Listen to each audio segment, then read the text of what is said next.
especialmente pedindo ao nosso anjo guardião que abra nossas mentes, que possamos estar atentos às palavras da Kátia, aprendendo, associando as situações que acontecem conosco e assim, sabendo, podemos nos combater e nos melhorar. Que a Kátia possa ser clara nas suas palavras, o Luciano também na sua leitura, e que hoje seja um dia de grande aprendizado e saiamos daqui melhor do que chegamos.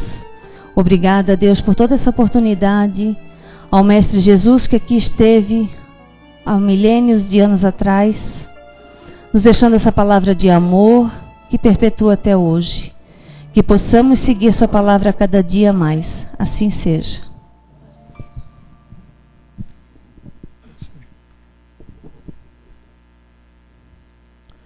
Pergunta do Livro dos Espíritos. Qual o meio prático e eficaz para melhorar nesta vida e resistir ao arrastamento do mal? Resposta. Um sábio da antiguidade vos disse, conhece-te a si mesmo. Pergunta 919a. Concebemos toda a sabedoria dessa máxima. Qual a dificuldade está precisamente em se conhecer a si mesmo? Qual o meio de conseguir? Resposta. Fazei o que eu fazia, eu mesmo, de minha vida sobre a terra. Ao fim da jornada, eu interrogava a minha consciência, passava em revista o que havia feito, e me perguntava se não tinha faltado a alguém o dever, se ninguém teve o que de se lamentar de mim. Foi assim que cheguei a me conhecer e a ver o que havia para reformar em mim.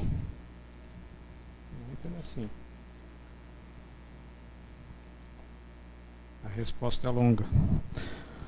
Aí, quando estiverdes indecisos sobre o valor de uma de vossas ações, perguntai-vos como qualificareis a vossa e fosse feita por uma outra pessoa. Se censurais em outra, ela então poderia ser mais legítima em vós, porque Deus não tem duas medidas para a justiça. Procurai saber também o que pensam os outros a respeito, e não negligencieis a opinião de vossos inimigos, porque estes não têm nenhum interesse em dissimular a verdade, e frequentemente Deus os coloca ao vosso lado como um espelho para vos advertir com mais franqueza do que faria a um amigo.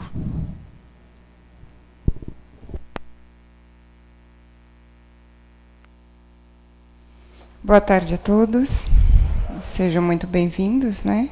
Boa tarde a quem nos acompanha pela internet. Essa questão é muito interessante e ela é bem longa mesmo, é uma folha, né? São 2 páginas inteiras de resposta, a gente pegou só 2 partezinhas, né? Então hoje nós vamos falar sobre emoções perturbadoras, né? O que seriam, né? E o que é emoção? Emoção, na verdade a palavra emoção já existem teorias sobre esta palavra desde a Grécia Antiga, né? Platão, Aristóteles já tinham as suas teorias sobre o que é emoção. Então, se a gente pesquisar, nós vamos encontrar muita coisa. Eu trouxe só algumas para a gente começar a pensar, né? Então, emoção é uma palavra que veio do latim, emovere, e significa fora, e movere significa movimento. Então, é movimento para fora. Uma das definições. Emoção é uma experiência subjetiva associada a temperamento, personalidade e motivação. Também temos que emoção é a resposta instintiva que temos quando passamos pelas diversas situações da vida. Sem as emoções, as pessoas não percebem significado nos acontecimentos. A emoção nos motiva a agir. As emoções vêm de nós, é a maneira em que respondemos aos acontecimentos. Quando falou aqui essa definição aqui, a emoção nos motiva a agir, tinha um exemplo embaixo dessa questão de como que a emoção nos motiva a agir. Aí o exemplo era o seguinte, por exemplo, se a gente compra um produto e a gente recebe ele com defeito, com algum problema, normalmente a gente tem aí uma sensação de raiva, e a raiva nos impulsiona a ir lá e brigar, batalhar, para ter o produto da maneira como deve ser correto, né? Aí eu achei interessante esse exemplo, porque eu pensei assim, tá, mas por que a gente precisa usar a raiva? Por que a gente precisa usar uma emoção negativa para ir lá e pedir que uma coisa que a gente comprou, agora nós estamos falando de algo material, mas poderia se aplicar a qualquer situação da nossa vida. A gente vai lá pedir que aquele produto que a gente comprou e que não veio da forma correta, ou veio com algum problema, ou que veio com algum defeito, por que a gente tem que usar a emoção raiva, a emoção negativa? Para brigar, entre aspas, aqui, eu não quero dar o sentido de brigar, discutir mesmo, né? Por aquilo que é correto. Aí eu colocaria nesse exemplo um ponto de interrogação. Por que a gente não pode usar uma emoção positiva, por exemplo? Por que eu não posso ir por questão e sensação e sentimento de justiça? Que é algo bom.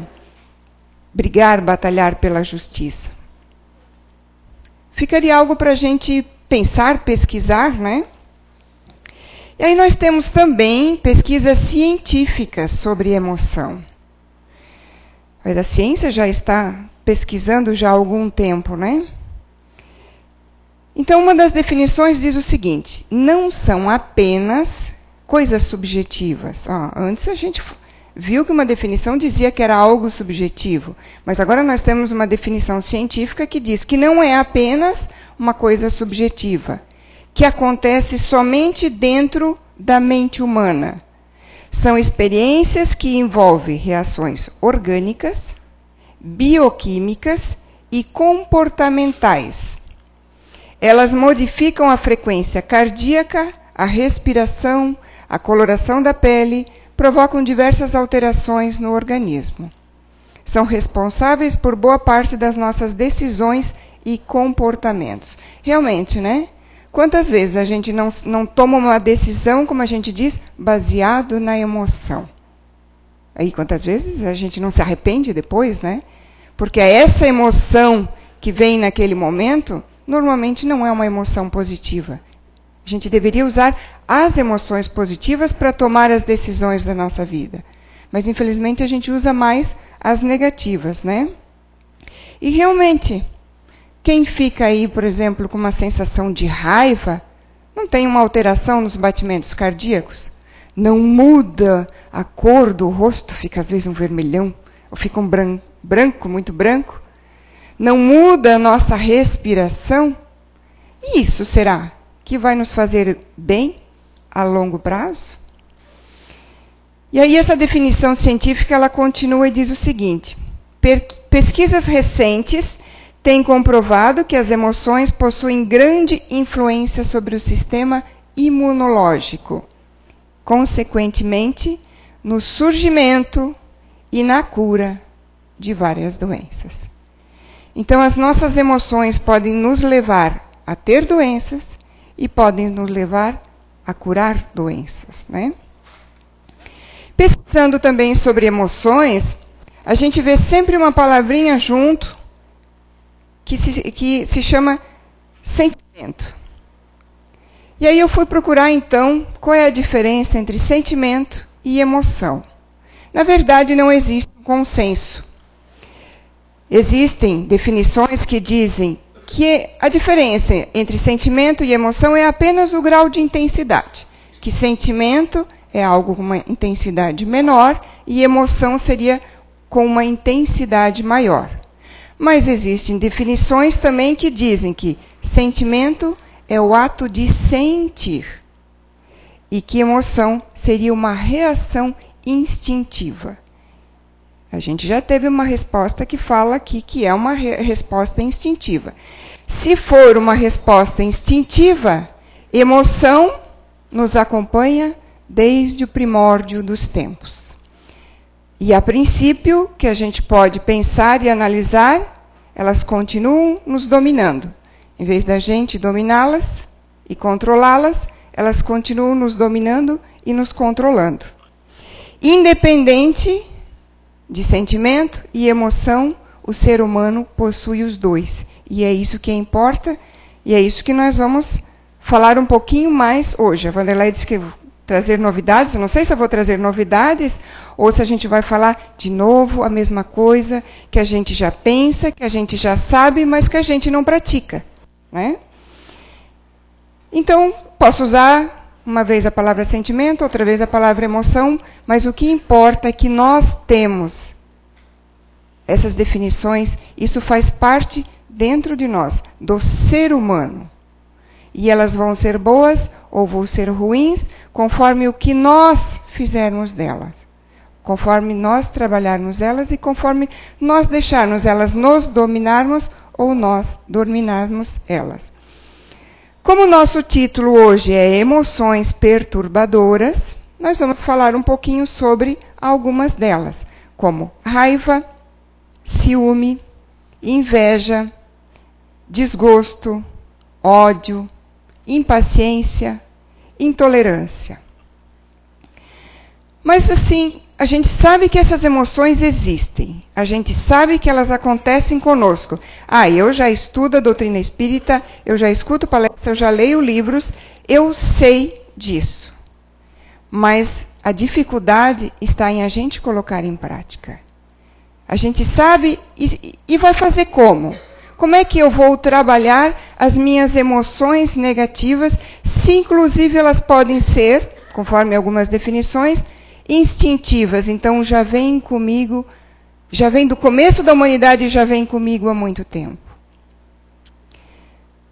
Não existe uma receita pronta. Não é uma receita de bolo e não vai funcionar igual para todo mundo.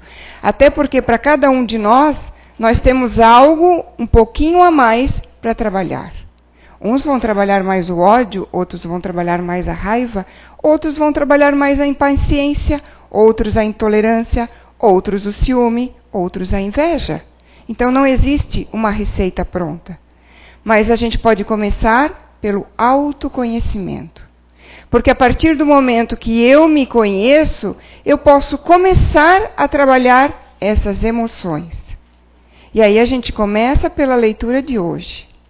Como dizia Santo Agostinho, conhece-te a ti mesmo. Mas a 919A nos diz, como é que eu vou conhecer a mim mesmo? Como é que eu faço isso?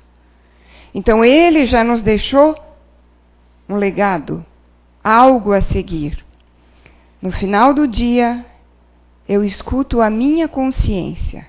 Será que durante o dia eu fiz tudo o que eu podia, de bom ou de melhor? Será que eu ofendi alguém?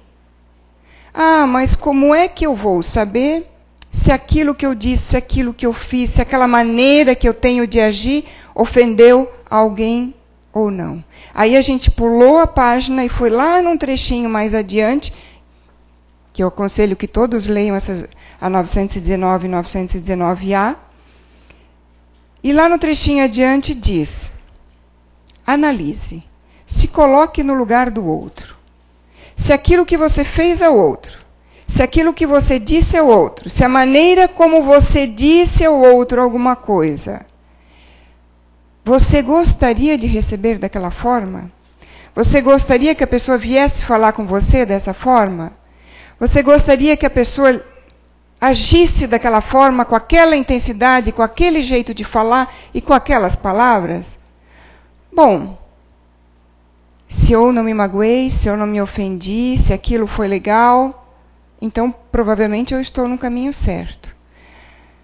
Agora, o mais difícil ainda é a gente ser honesto com a gente mesmo, né? Porque eu sou ali do tipo, eu digo o que eu penso e cada um age como quiser, porque eu sou assim mesmo e eu vou continuar falando assim. E se alguém me falar do mesmo jeito, também tudo bem. Será que tudo bem mesmo? Será que a gente tem a humildade de realmente fazer essa análise? Eu acho que a nossa maior dificuldade não é começar a colocar em prática o que a gente já ouviu de Santo Agostinho, que a gente já ouviu em tantas palestras, de tanto que a gente já leu em livros. Mas é realmente olhar para dentro de nós. Eu acho que esse é o mais difícil, porque a gente mente para a gente mesmo. A gente finge para nós mesmos. A gente inventa uma vida, um jeito de ser, e eu não sou aquilo. Eu não olho para dentro de mim. Então vamos um pouquinho mais adiante. Vamos analisar um pouquinho mais. Ódio. A emoção ódio. Por que eu tenho ódio? Quando acontece, né? Quando acontece uma crise, que eu estou com ódio de alguém. Por que eu tenho ódio? De onde ele veio? O que desencadeou esse ódio em mim? Será que é porque as coisas não saíram do jeito que eu queria? Não foram da forma que eu queria? Como eu acho que é o certo? E aí a gente começa a ver o eu. A gente vive a nossa vida baseado no eu. É o ego. É o egocentrismo, é o egoísmo. Eu. É eu que sofro, é eu que penso assim, é eu que sou magoada. E aí vem reações que não precisavam ter vindo. Se eu trabalhasse um pouquinho mais a caridade e a humildade. Se eu olhasse um pouquinho mais de verdade para dentro de mim. O ciúme, que muitas vezes desencadeia uma raiva daquilo, daquela pessoa, e a pessoa nem sabe que eu estou com raiva dela, mas é porque eu tenho ciúme dela. E por que eu tenho ciúme? De onde vem esse ciúme? E ciúme de quê, afinal de contas? De quem? Eu tenho ciúme do meu cônjuge, eu tenho ciúme da minha esposa, eu tenho ciúme do meu marido, eu tenho ciúme do meu filho, eu tenho ciúme dos meus pais, porque estão dando atenção mais para os meus irmãos, então eu tenho ciúme dos meus irmãos. Aí eu tenho ciúme do meu colega de trabalho, que o chefe está dando mais atenção para ele. Mas por que eu tenho ciúme? Se os meus filhos não são meus, se o meu cônjuge não é meu, se meus pais não são meus, na outra vida pode ser tudo diferente. Na encarnação passada pode ter sido tudo diferente. Ninguém é dono de nada. A gente sabe disso. A gente sabe? Será que sabe mesmo? A gente já chegou a olhar para dentro da gente mesmo e analisar isso? Eu não sou dono nem do corpo físico que hoje me traz o benefício do meu espírito poder reencarnar e eu vir aqui aprender, estudar, resgatar, me melhorar, colocar em prática aquilo que eu estou aprendendo. Então eu tenho ciúme de quê? Se nós somos depositários e não proprietários de nada. Vamos analisar. Aí eu tenho inveja. Ai, que emoção danada, né? Eu tenho inveja do bem-estar da outra pessoa. Porque ela está bem. Eu tenho inveja do emprego dela, eu tenho inveja do salário dela, eu tenho inveja da posição social dela, eu tenho inveja do carro, da casa. Aí a gente volta. Inveja para quê? Se eu não vou levar nada disso comigo. E ainda por cima, se a gente for se analisar, será que a pessoa não trabalhou, não fez por merecer onde ela está? E eu estou fazendo o quê? Eu estou trabalhando, eu estou batalhando, eu estou fazendo a minha parte para chegar onde outra pessoa está? Ou a minha parte significa ficar sentada, chorando, me lamentando, usando todo o negativo e nada o positivo? Aí eu tenho inveja de quê? Aí eu tenho inveja da beleza de outra pessoa. Porque ela é bonita e eu queria ser assim. Eu tenho inveja da inteligência da outra pessoa. Daí eu faço uma pergunta. O que é beleza? Porque afinal de contas, conforme mudam as eras, as épocas, beleza tem uma definição diferente. Ser bonita já foi ser gordinha. Depois ser bonita foi ser magrinha. Magrinha a lá Olivia Palito, né? Quando começaram a aparecer as primeiras modelos magérrimas. Até que começaram a morrer algumas, né? Aí deixou de ser tanto um conceito de beleza. Aí beleza virou ser a modelo violão. Aí eu me pergunto, se o violão mudar de modelo, o que vai ser beleza? Vamos começar a fazer um modelo de violão reto agora, que já existe, né? Tem guitarras mais retas também. Mas a gente não precisa ir longe.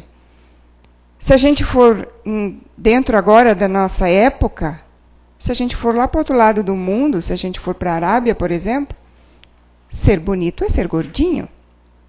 E aí? O que é ser bonito se eu perco a minha saúde, se eu perco, às vezes, tempo na minha encarnação, para querer ser aquilo que a sociedade, neste momento, está dizendo que é o correto? Daí eu me pergunto também, por que a gente segue tão fácil as normas da sociedade e é tão difícil seguir os ensinamentos de Jesus? Porque eu não posso deixar de ter o carro, eu não posso deixar de ter a casa, eu não posso deixar de ter status social, eu não posso deixar de ter inteligência e beleza, mas eu posso deixar de ser, não posso deixar de ser egoísta, intransigente, invejoso. Por que uma coisa eu sigo tão fácil e a outra eu não sigo? Se os ensinamentos de Jesus estão há muito mais tempo aí. Eu vou dizer para vocês o que eu acho que é conceito de beleza. Beleza deve ser o que um médium de vidência vê. Só ele. O espírito da gente. Porque, como dizem, quem vê cara não vê coração. Às vezes aquela pessoa linda tem um espírito negro. Tem manchas em seu perispírito. Tem larvas espirituais dentro do seu espírito. Eu acho que beleza deve ser o espírito estar iluminado. Ou estar ficando iluminado. Porque um espírito de luz, a gente vai demorar um bom bocado para chegar lá. Mas basta para nós, eu acho que já ao começo, não ter as nossas manchinhas escurinhas no nosso perispírito, no nosso espírito, né? Isso sim deve ser beleza. Mas enquanto nem todos têm mediunidade de evidência, a gente ainda vai continuar valorizando outras coisas, né? E o que é inteligência? Porque inteligência também, conforme a época e a era e a década que nós vivemos, inteligência é uma coisa diferente, é uma definição diferente. Inteligência já foi ter QI alto, mas quem inventou o cálculo do QI alto? O cálculo do QI, para a gente chegar no QI alto? Foi o ser humano, não foi a espiritualidade. Isso é algo da nossa sociedade. Agora, inteligente é ser aquela pessoa que consegue dominar suas emoções. É inteligência emocional. Então, em cada era, em cada época, em cada país, em cada cultura, as definições vão ser diferentes. E a gente passa a nossa encarnação correndo atrás dessas definições, em vez de correr atrás dos ensinamentos que a gente recebeu do que é o certo, do que é o errado. Ou seja, da única coisa, ou das únicas coisas de verdade que nós vamos levar junto quando desencarnar. Que é o que a gente faz de bom e de ruim. Que é o nosso amadurecimento ou não. Que é as nossas lamentações, as nossas lamúrias, ou a nossa força de vontade para mudar. Para dominar as emoções negativas e não deixar que elas nos dominem. Existe uma pesquisa aí que diz que a gente deve ter no mínimo 75% de emoções positivas na nossa vida e no máximo 25% negativas. Se isso vai nos ajudar em alguma coisa, não sei. Mas que a gente tem que dominar as negativas? Sim. E como eu vou repetir, não existe uma fórmula de bolo, não existe uma receita pronta. Cada um, dentro de tudo que aprende, dentro de tudo que lê, dentro de tudo que recebe, deve achar a sua receita. Todo mundo ganha os ovos, ganha o trigo, ganha o leite, ganha todos os ingredientes que vão na receita. Um vai colocar um ovo a mais, outro vai colocar um pouco mais de açúcar, outro vai colocar um pouco mais de trigo. Cada um vai ter que fazer a sua receita. Depende de cada um, né? E a impaciência, a intolerância? Por que as coisas têm que ser do meu jeito? Por que as coisas têm que ser no meu tempo? Quem é que disse que o meu tempo é o certo? Quem é que disse que o meu jeito é o certo? Dentro da sociedade nós temos tempos diferentes. Mas vamos pensar dentro das leis, dos ensinamentos de Jesus. Vamos pensar na leitura de hoje, no que nos falou Santo Agostinho. Se o que eu faço vai prejudicar o outro, vai machucar o outro, então eu não estou certo no que eu estou fazendo. A gente aprende que a nossa liberdade acaba quando começa a liberdade do outro. Mas hoje em dia isso está muito confuso, né? O ser humano fez isso ficar muito confuso. Eu não sei mais aonde termina a minha liberdade, porque eu não sei mais onde começa a do outro. Por causa do ego, do egocentrismo, do egoísmo. Eu estou expandindo os meus passos. A minha liberdade está indo um pouquinho além. Eu não cuido mais no que eu falo, eu não cuido mais no como eu ajo com as pessoas, eu não cuido mais nas minhas atitudes. E aí, acontece o quê? Vem aquela doencinha e diz assim: oi, estou aqui. Vim para te avisar que você passou os teus limites. Passou os limites da tua liberdade. Você ultrapassou. Sabe aquele limite que a gente tem para errar? Que é diferente também para cada um de nós? Uns vêm sem nenhum. Porque já erraram tanto em encarnação passada. Eu nunca me esqueço da palestra do David uma vez que ele falou: eu sinto que eu não posso errar. Cada vez que eu piso um pé fora, me acontece uma coisa ruim. Eu nunca me esqueço que ele falou isso numa palestra. Então, mesmo que a gente tenha um certo limite que nos permite que a gente ainda erre um pouquinho, sem que aconteça tanta coisa ruim para que acorde a gente, chacoalhe a gente, diga: ei, deu, chegou, acabou. Ainda assim a gente está ultrapassando. Quando começa a não dar mais nada certo na nossa vida, está na hora de parar e pensar: opa, o meu limite acabou. Eu tenho que criar um limite de novo. Para isso, eu tenho que fazer as coisas boas de novo. Eu tenho que me dedicar, eu tenho que me esforçar, eu tenho que parar de reclamar. Eu tenho que usar as emoções positivas. Eu tenho que batalhar por mim. Muitas pessoas, falando em batalhar por mim, eu lembrei agora, muitas pessoas passam a vida ajudando os outros, né? Mas elas esquecem de olhar primeiro para elas mesmas. Não é que a gente não deva ou não possa ajudar os outros, a gente deve sim. Mas primeiro a gente tem que estar bem consigo mesmo. E muitas vezes a maioria das pessoas que cuida muito da vida dos outros é porque ela não está nada bem. E ela não consegue olhar para si mesma. Tem uma historinha que já foi contada aqui por um palestrante, acho que foi a Vanderleia. E eu vou contar novamente, mas hoje com as minhas emoções, tá? Então, a historinha diz o seguinte. Zeca chegou em casa, certa vez, muitos de vocês devem ter escutado essa história, já devem conhecer. Certa vez o menino Zeca chegou em casa, muito brabo, batendo os pés. E o seu pai só observou ali o que estava acontecendo, né? Aí o pai estava indo lá para o jardim para fazer uns trabalhos e foi levando o menino junto. Ninguém falando nada, até que o Zeca desabafa. Estou com muita raiva hoje. O meu amiguinho, o Juca, hoje fez uma coisa que ele não poderia fazer. Ele me humilhou na frente de todos os meus amiguinhos. Eu estou com muita raiva e eu desejo que ele fique doente e que ele não vá para a aula.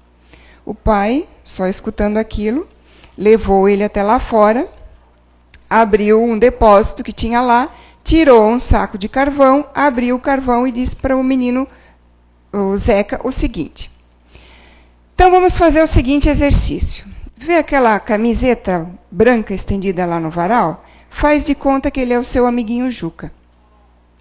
E que cada carvão desse aqui, do saco de carvão, é um sentimento ruim, é uma emoção ruim, é um pensamento ruim que você tem e que você quer lançar para ele, que você quer jogar para ele, que é o que você estava fazendo até agora. Você estava com uma emoção chamada raiva, lançando isso contra ele e desejando que ele ficasse doente. Enquanto você tiver essas emoções ruins, você vai jogando as pedras de carvão. Aí o pai ficou meio do lado e ficou só observando. Zeca se empolgou e começou, né, naquela ânsia, naquela raiva, naquele ódio, né, começou a pegar carvão e começou a jogar. E só parou quando o saco estava vazio. E aí somos nós. Quando a gente se deixa levar pelas emoções ruins, a gente pisa, a gente ofende, a gente maltrata as pessoas e a gente só para quando a gente está extenuado. Porque a gente não vê a hora de parar. E foi o que aconteceu com o Zeca. Só parou quando acabou todo o carvão. Terminado o processo, o pai volta e pergunta como ele se sente. Ai, me sinto muito feliz. Estou exausto, mas estou muito feliz. Joguei toda a raiva para cima do Juca. Muito bem, diz o pai. Olhe como ficou a camiseta. Ela ficou suja, sim, mas ficou um pouquinho suja. Por quê?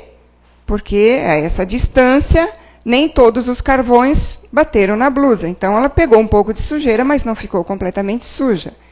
E agora, diz o pai, vem olhar você. Botou um espelho na frente dele. E qual não foi o susto do Zeca quando ele viu que só dava de ver os dentes e o branquinho do olho. Porque ele estava todinho preto, né? Pois é. Essas emoções aí, esses sentimentos aí, é essa fuligem que está em você. Porque quando a gente lança pensamentos negativos para as pessoas, sentimentos negativos, vai chegar nelas? Pode até ser que chegue. Se elas não tiverem merecimento, vai chegar. Mas vai chegar um pouco. O resto tudo vai ficar em nós. E aí quanto tempo o Zeca vai demorar para tirar toda aquela fuligem do corpo? Com certeza vai ser mais rápido do que nós vamos demorar para tirar as consequências da emoção negativa do nosso organismo. Nós só vamos tirar, muitas vezes, com uma doença. Porque de tanto ter emoções negativas, de tanto ter explosões de raiva, de ódio, de tanto desejar o mal para os outros por causa do ciúme, por causa da inveja, o que nós vamos fazer? Nós vamos mudar as células do nosso organismo. E é aí que a ciência diz que as emoções são capazes de nos curar ou nos trazer doenças. Então, a escolha de dominar as emoções negativas, que hoje nós estamos falando mais delas, ou deixar que nos domine, ou nós dominarmos, vai depender de nós. Se a gente deixa as emoções negativas nos dominar, por que a gente não deixa as positivas também? Qual é o problema? Por que a gente não faz o contrário? Por que a gente não trabalha o contrário? Né?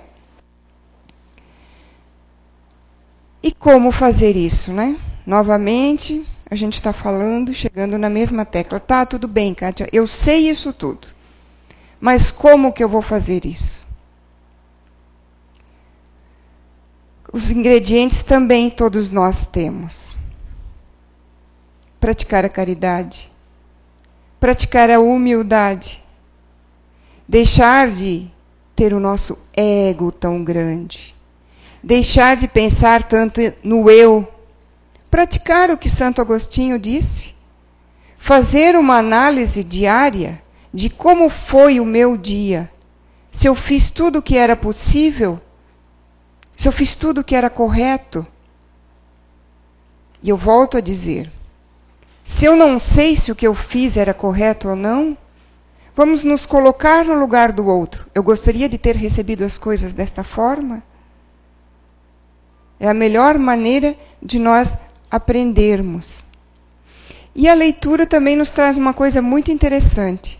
A gente passa a encarnação reclamando de pessoas que a gente considera nossos inimigos. E como a gente pode aprender, amadurecer e melhorar com pessoas que a gente diz, ou acha, ou pensa que são nossos inimigos. Porque, como disse a leitura, os inimigos não vão querer nos elogiar, nos dizer que nós somos queridinhos, quando na verdade nós não estamos sendo queridinhos coisa nenhuma, nós estamos sendo pessoas brabas, ruins, raivosas.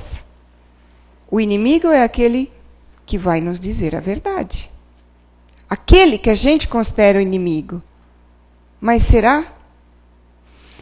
Como a gente já disse muito também, quando a gente chegar do lado de lá, a gente vai saber o que era o certo, o que era o errado. Porque muitas vezes a gente passa a vida reclamando de uma coisa e chega do lado de lá e vai ver que aquela coisa não era como eu pensava, ou aquilo era algo que eu pedi para mim, para minha vida, e eu devia ter passado aquilo com resignação e não passei. E agora? Vou ter que fazer tudo de novo. Mas aquele pontinho ali só faltava um pouco de esforço meu, mas eu não me esforcei. Eu preferi reclamar. Eu preferi deixar as coisas me levarem, as emoções me levarem. E aí, chegando lá, a gente não tem desculpa, né? Então, interrogar nossa consciência. Como fazer, né? Como fazer esse bolo agora com todos os ingredientes que a gente tem? Vamos olhar para dentro de nós, olhar para a nossa consciência, perguntar para nós mesmos se a gente está agindo corretamente mesmo ou não. E não é um dia, não é uma semana e não é um mês. É todos os dias. A encarnação não é feita de um dia. São todos os dias. Vamos cuidar dos nossos relacionamentos. Como que eu estou trabalhando meus relacionamentos? De cônjuge, de pais, de irmãos, de pais de filhos, no trabalho. Como é que eu estou trabalhando os relacionamentos, os meus relacionamentos no dia a dia? Resolver os conflitos. Engolir alguma coisa que não lhe fez bem ou que você não gostou, não é resolver os conflitos. Infelizmente, muitos de nós engolem, dizem que superaram, dizem que não se incomodaram com aquilo e de repente aquilo explode numa emoção chamada ódio, chamada raiva. É difícil resolver os conflitos? Não, não é difícil. O ser humano é que complica, porque uma palavrinha chamada perdão é tão difícil de pronunciar, é tão difícil de praticar. Mas na verdade não é. É que a gente não está acostumado. Vamos trabalhar as mágoas. A gente fica acumulando mágoa, fica acumulando mágoa, fica acumulando mágoa. Mas essas mágoas, são mágoas mesmos? A pessoa quis me ofender, ela quis me magoar, ou ela disse isso para o meu bem? A gente procura e acha mágoas onde elas não existem. Eu acho que isso é outra questão que a gente tem que analisar, perceber dentro de nós, né? Então a gente tem que dominar as nossas emoções e não deixar que elas nos dominem. Tem uma frase que diz que as emoções positivas facilitam a resolução dos problemas, estimulam a criatividade, promovem o bem-estar e a felicidade e contribuem para a nossa estabilidade e sucesso familiar e profissional, e eu completo, pessoal e espiritual.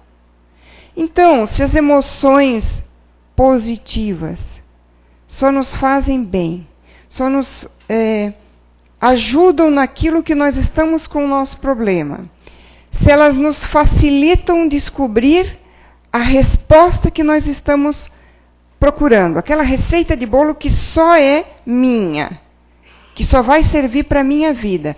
Por que não usar as emoções positivas, então? Por que eu me deixo perturbar? Eu imagino que ver uma pessoa, depois de uma explosão de ódio, de raiva, ver o perispírito dela deve ser uma coisa de sair correndo, né? Eu imagino como é que ela esteja, né? Então, gente, depende de cada um de nós. E é isso que vem o que eu quis dizer, que a Vanderleia comentou aqui. Novidade. A gente traz novidade, sim. Mas, basicamente, é tudo muito antigo. É tudo da época de Jesus. É tudo dentro da época dos seus ensinamentos. Não existe o culpado por nada do que a gente passa na nossa vida. A responsabilidade é nossa. Às vezes é de vida passada, às vezes é dessa vida e às vezes é desse momento. O que é que eu estou fazendo nesse momento da minha vida? Chegando do lado de lá, a responsabilidade vai ser nossa. E a gente vê tudo muito claro do lado de lá. Não vai ter as desculpas que a gente dá aqui para não acertar a massa do bolo. Então, para terminar, eu gostaria de deixar uma frase que muitos também já devem ter ouvido. Vamos cuidar com os nossos pensamentos, porque os nossos pensamentos se transformam em palavras. Vamos cuidar das nossas palavras, porque as nossas palavras se transformam em ações. Vamos cuidar das nossas ações, porque elas se transformam em hábito. Vamos cuidar dos nossos hábitos, porque elas moldam o nosso caráter. Vamos cuidar do nosso caráter, porque é ele que controla o nosso destino. Então começa tudo aqui dentro de nós. A nossa cura, ou a doença que não era para vir e veio, começa tudo aqui dentro de cada um de nós. E como diz a frase de Chico e Meimei, que está no quadro, né? Em qualquer dificuldade, não vamos olhar para o lado negativo da dificuldade. Porque as dificuldades, elas estão aí para nos fazermos amadurecer, aprender e superar esse obstáculo.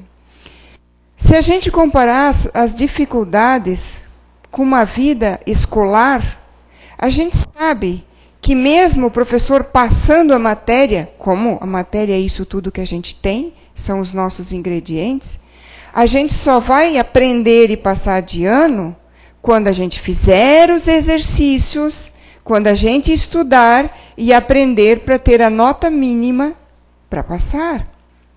Então, o exercício é comparado ao nosso exercício diário de melhorarmos e vencermos essas emoções ruins. E colocarmos em prática todo dia um pouquinho, até que em um determinado momento nós vamos tirar pelo menos a nota mínima para passar de ano. Então não vamos deixar que as dificuldades, que são aquelas que estão aí para nos ajudar a melhorar, que ela nos escravize e que a gente leve para a nossa vida somente as impressões negativas dela e não aquilo que ela pode trazer de positivo. A gente não precisa ficar doente para aprender com a doença a sermos pessoas melhores. Nós podemos aprender com as coisas positivas da vida, não é? Muito obrigada a todos e uma excelente semana.